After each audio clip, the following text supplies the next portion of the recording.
Hi whole അസ്സലാമു അലൈക്കും, welcome back. ഇന്ന് ഞാൻ ഗീ റൈസും നാടൻ രീതിയിലൊരു ചിക്കൻ കറിയുടെ റെസിപ്പിയുമായിട്ടാണ് വന്നിട്ടുള്ളത്.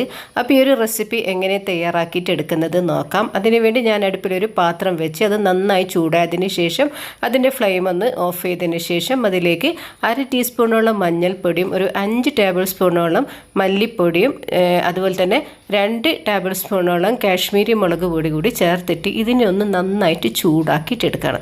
ഈ ഒരു സമയത്ത് ഞാൻ ഫ്ലെയിം ഒന്ന് ഓൺ ആക്കിയിട്ടുണ്ട്. മീഡിയം ടു ലോ ഫ്ലെയിമിലായിരിക്കണം ഈ ഒരു മസാലപ്പൊടികളൊക്കെ വറുത്തെടുക്കുന്നത്. അതായത് ഈ ഒരു കറിയുടെ റെസിപ്പി ഞാനിപ്പോൾ ചെയ്യുന്നതെന്ന് വെച്ചാൽ മുൻപ് ഞങ്ങൾ ഒരുമിച്ച്, അതായത് തറവാട്ടിലുള്ളപ്പോൾ ഈ ഒരു രീതിയിലൊക്കെ ഞങ്ങൾ ഉമ്മയും ഉമ്മാമയൊക്കെ കറി വെക്കാറുണ്ട്. അപ്പോൾ നല്ലൊരു ടേസ്റ്റാണ്. അത് ഓർത്തപ്പോൾ വിചാരിച്ചു എന്തായാലും അതേപോലെ ഒന്ന് ചെയ്ത് നോക്കാമെന്ന് വിചാരിച്ചിട്ട് ഉമ്മാനോട് ആ റെസിപ്പിയൊക്കെ ചോദിച്ചിട്ടാണ് ഞാനിപ്പോൾ ഈ ഒരു ചിക്കൻ കറി തയ്യാറാക്കിയിട്ടെടുക്കുന്നത്. അപ്പോൾ ഇതാ ഈ ഒരു മസാലപ്പൊടികളൊക്കെ ഒന്ന് നന്നായി ചൂടായിട്ടുണ്ട്. അത് ഞാൻ ഇറക്കി വെച്ച് കൊടുത്തിട്ടുണ്ട്. അപ്പോൾ ഈ ഒരു കറി തയ്യാറാക്കി എടുക്കാൻ വേണ്ടിയിട്ട് ഇത് അടുപ്പിൽ ഞാനൊരു കുക്കർ വെച്ച് കൊടുത്തിട്ടുണ്ട്. പിന്നെ ഞാനിതൊരു 2 ചിക്കനാണ് എടുത്തിട്ടുള്ളത്, അതായത് കുറച്ച് വേവുള്ള ചിക്കനാണ് എടുത്തിട്ടുള്ളത്. അപ്പോൾ ഇതിലേക്ക് ആദ്യം വെളിച്ചെണ്ണയാണ് ഒഴിച്ചു കൊടുത്തിട്ടുള്ളത്. ഒരു 2 ടേബിൾ സ്പൂണോളം വെളിച്ചെണ്ണ ഒഴിച്ചു കൊടുത്തിട്ടുണ്ട്. ഒരു 2 വലിയ ഉള്ളി, നന്നായിട്ട് നല്ല നൈസായിട്ട് അരിഞ്ഞ വലിയ ഉള്ളി ഇതിലേക്കൊന്ന് ചേർത്ത് കൊടുത്തിട്ടുണ്ട്. പിന്നെ എന്താ വെച്ചാൽ ഒന്ന് പ്രത്യേകം പറയേണ്ടതെന്ന് വെച്ചാൽ ആ മസാലപ്പൊടികൾ ചൂടാക്കിയിട്ട് എടുക്കുമ്പോൾ കരിഞ്ഞു പോകാതെ ഒന്ന് ശ്രദ്ധിക്കണേ. പറയാന്ന് വെച്ചാൽ ഈ ഒരു കറി തയ്യാറാക്കിയിട്ട് എടുക്കേണ്ടത് വിറകടുപ്പിൽ നിന്ന്. പക്ഷെ ഞാൻ വിചാരിച്ചത് എന്തായാലും ഈ ഒരു പ്രഷർ കുക്കറിൽ തന്നെ തയ്യാറാക്കിയിട്ട് എടുക്കാം. അങ്ങനെ ഈ ഒരു ഉള്ളി നന്നായിട്ടൊന്ന് വഴറ്റിയെടുക്കണം. ഈ ഒരു സമയത്ത് ഞാൻ ഇതിലേക്ക് 1 ടീസ്പൂണോളം ഉപ്പ് ചേർത്ത് കൊടുക്കുന്നുണ്ട്. ഞാനിപ്പോൾ പൊടിയുപ്പാണ് ചേർത്ത് കൊടുത്തിട്ടുള്ളത്. കല്ലുപ്പായാലും കുഴപ്പമൊന്നുമില്ല, ഉപ്പ് വേണമെന്നല്ലേ ഉള്ളൂ അല്ലേ. അങ്ങനെ പൊടിയുപ്പ് ചേർത്ത് കൊടുത്തിട്ട് ഒന്ന് നന്നായിട്ട് വഴറ്റിയെടുക്കാം. പണ്ട് ഞങ്ങൾ തറവാട് വീട്ടിലുള്ളപ്പോൾ വിറകടുപ്പിൽ നിന്ന് ഇതേ രീതിയിലുള്ള കറിയൊക്കെ നമ്മൾ ഉമ്മാമയൊക്കെ ചെയ്തെടുക്കാറ്. അപ്പോൾ നല്ലൊരു ടേസ്റ്റ് തന്നെയാണ് ആ ഒരു കറിക്കെല്ലാം. അങ്ങനെ ഇതിലേക്ക് ഞാനൊരു 5 പച്ചമുളക് അരിഞ്ഞിട്ട് ചേർത്ത് കൊടുത്തിട്ടുണ്ട്. ഓരോരുത്തരുടെ എരിവിനനുസരിച്ച് പച്ചമുളകിൻ്റെ അളവ് കൂട്ടുകയും കുറയ്ക്കുകയൊക്കെ ചെയ്യാം.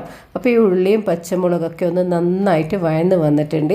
ഈ ഒരു സമയത്ത് ഞാനിതിലേക്ക് നല്ല 2 പഴുത്ത തക്കാളി കൂടി ചേർത്ത് കൊടുത്തിട്ടുണ്ട്. തക്കാളിയൊക്കെ ഒന്ന് നന്നായിട്ടൊന്ന് ഉടഞ്ഞ് വരട്ടെ. ഈ ഒരു മസാലകളൊക്കെ ഒന്ന് നന്നായിട്ട് വഴന്ന് വന്നാൽ തന്നെ ഈ ഒരു കറിക്ക് നല്ലൊരു ടേസ്റ്റ് തന്നെയാണ് ഉണ്ടാകുന്നത്. ഈ ഒരു സമയത്ത് ഞാൻ 1 ടേബിൾ സ്പൂണോളം ജിഞ്ചർ ഗാർലിക് പേസ്റ്റ് കൂടി ചേർത്ത് കൊടുത്തിട്ടുണ്ട്. ഈ ഒരു മസാലകളൊക്കെ ഒന്ന് നന്നായി വഴന്നതിന് ശേഷം നേരത്തെ കഴുകി ക്ലീൻ ചെയ്ത് വെച്ച ചിക്കന് ഇതിലേക്കൊന്ന് ഇട്ട് കൊടുക്കാം. എന്നിട്ടൊന്ന് നന്നായിട്ട് ഇതിനൊന്ന് മിക്സ് ചെയ്തിട്ട് യോജിപ്പിച്ചെടുക്കുക. ആ ചിക്കൻ്റെ ആ ഒരു വെള്ള കളറ് വരുന്നത് വരെ ഇതിനെ ഒന്ന് മിക്സ് ചെയ്ത് കൊടുക്കുക. അപ്പോഴൊക്കെ ഈ ഒരു ചിക്കൻ കറി നല്ല ടേസ്റ്റ് ഉണ്ടാകും. ആ കളറൊക്കെ ഒന്ന് മാറി വരുമ്പോൾ പിന്നെ ഇതിലേക്ക് ഞാൻ നേരത്തെ വറുത്ത് വെച്ച ആ ഒരു പൊടികളില്ല, മസാലപ്പൊടി, അത് ഇതിലേക്കൊന്ന് ചേർത്ത് കൊടുക്കുക.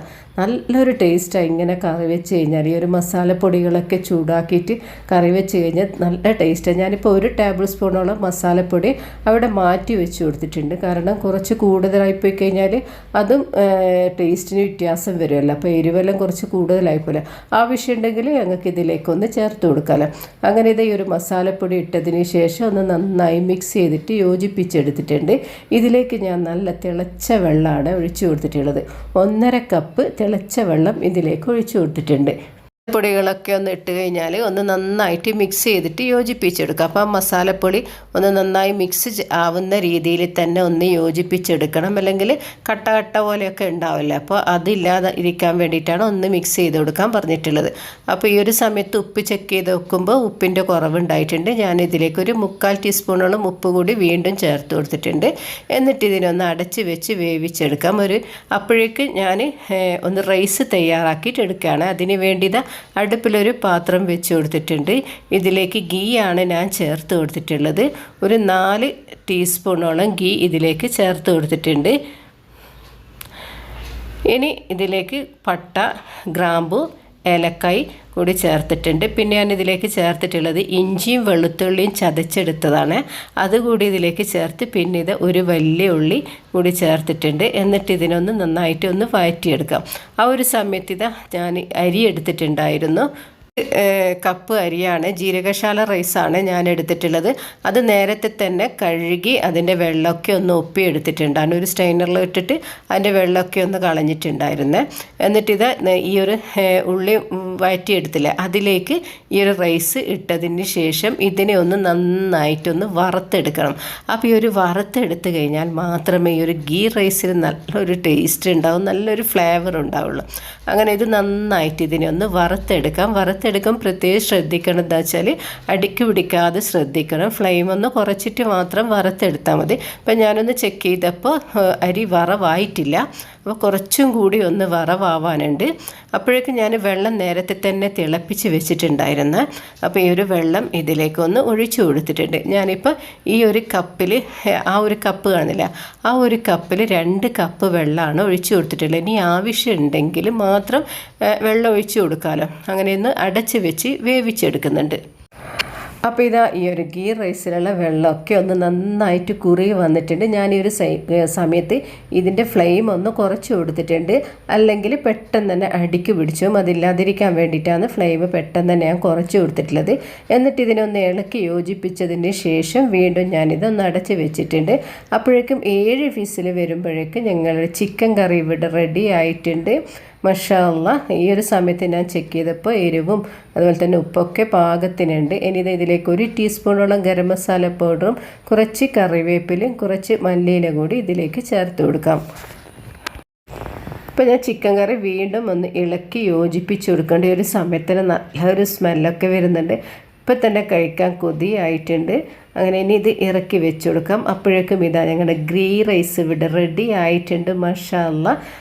ഈ ഒരു ഗീ റൈസും ആ ഒരു നാടൻ രീതിയിലുള്ള ഇറച്ചിക്കറിയും കൂടി കഴിക്കാൻ ആ ഒരു ടേസ്റ്റ് ഞാൻ പറഞ്ഞറിയിക്കുന്നില്ല. ഞാൻ ഫ്ലെയിം ഒന്ന് ഓഫ് ചെയ്തിട്ടുണ്ട്. ഇനി ഇതൊന്ന് സെർവ് ചെയ്യാം. അങ്ങനെ അതിന് വേണ്ടിയിട്ട് ഇതേ ഒരു ബൗൾ എടുത്തിട്ട് അതിലേക്ക് സെർവ് ചെയ്ത് കൊടുക്കുന്നുണ്ട്. അതിൻ്റെ മുകളിലായിട്ട് കുറച്ച് എന്താ പറയുക ക്യാരറ്റ് ഗ്രേറ്റ് ചെയ്തതും അതുപോലെ തന്നെ കുറച്ച് മല്ലിയില കൂടി ചേർത്ത് കൊടുക്കുന്നുണ്ട്. ഞാൻ നേരത്തെ തന്നെ കുറച്ച് വെല്ലുള്ളിയും അതുപോലെ തന്നെ കാഷ്നട്ടൊക്കെ ഒന്ന് ഫ്രൈ ചെയ്ത് എടുത്തിട്ടുണ്ടായിരുന്നു. അതൊക്കെ ഞാനിതിനൊന്ന് ഗാർണിഷ് ചെയ്തിട്ടുണ്ട്. അപ്പോൾ ഞങ്ങളുടെ നാടൻ രീതിയിലുള്ള ചിക്കൻ കറിയും ഗീ റൈസും ഇവിടെ റെഡി ആയിട്ടുണ്ട്. അപ്പോൾ ഈ ഒരു വീഡിയോ നിങ്ങൾക്കൊക്കെ ഇഷ്ടമായിട്ടുണ്ടെങ്കിൽ ഒന്ന് ലൈക്ക് ചെയ്യാനും കൂടെ തന്നെ സബ്സ്ക്രൈബ് ചെയ്യാനും മറക്കല്ലേ. അപ്പോൾ ഇൻഷാ അല്ലാഹ് ഇനി പുതിയൊരു വീഡിയോയുമായി വരുന്നത് വരെ അസ്സലാമു അലൈക്കും വറഹ്മത്തുള്ളാഹി തആല.